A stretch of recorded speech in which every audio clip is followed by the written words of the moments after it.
just over broke. And unfortunately, I would say that the saying applies to millions of people. Because school does not think financial intelligence is an intelligence, most workers live within their means.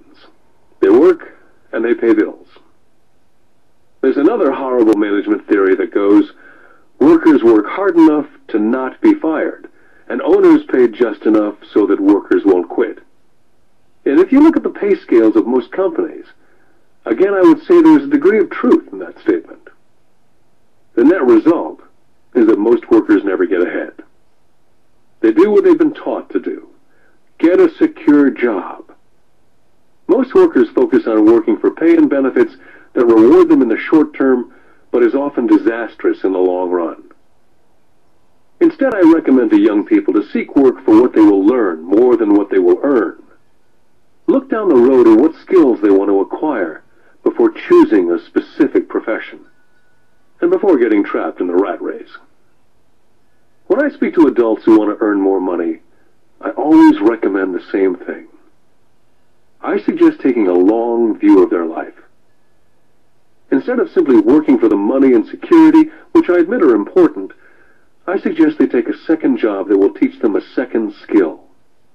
Often I recommend joining a network marketing company, also called multi-level marketing, if they want to learn sales skills. Some of these companies have excellent training programs that help people get over their fear of failure and rejection, which are the main reasons people are unsuccessful. Education is more valuable than money in the long run. When I ask the classes I teach, how many of you can cook a better hamburger than McDonald's? Almost all of the students raise their hands. I then ask, so if most of you can cook a better hamburger, how come McDonald's makes more money than you? The answer is obvious. McDonald's is excellent at business systems.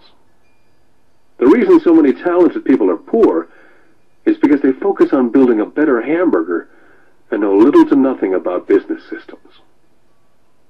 A friend of mine in Hawaii is a great artist. He makes a sizable amount of money. One day his mother's attorney called to tell him that she had left him $35,000. That is what was left of her estate after the attorney and the government took their shares.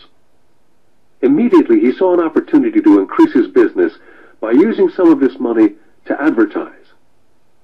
2 months later, his first 4-color full-page ad appeared in an expensive magazine that targeted the very rich. The ad ran for 3 months. He received no replies from the ad, and all of his inheritance is now gone. He now wants to sue the magazine for misrepresentation. This is a common case of someone who can build a beautiful hamburger but knows little about business. When I asked him what he'd learned, his only reply was that advertising salespeople are crooks.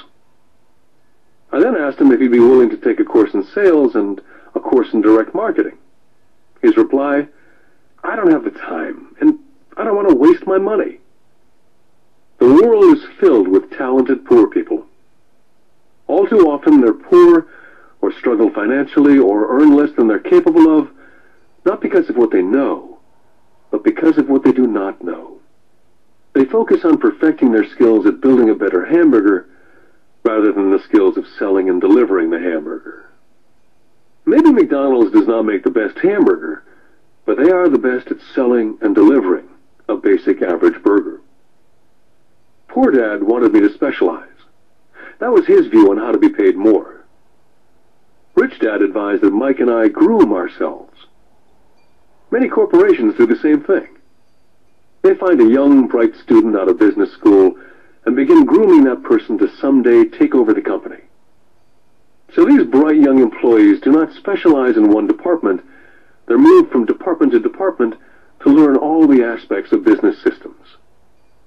The rich often groom their children or the children of others. By doing so, their children gain an overall knowledge of the operations of the business and how the various departments interrelate.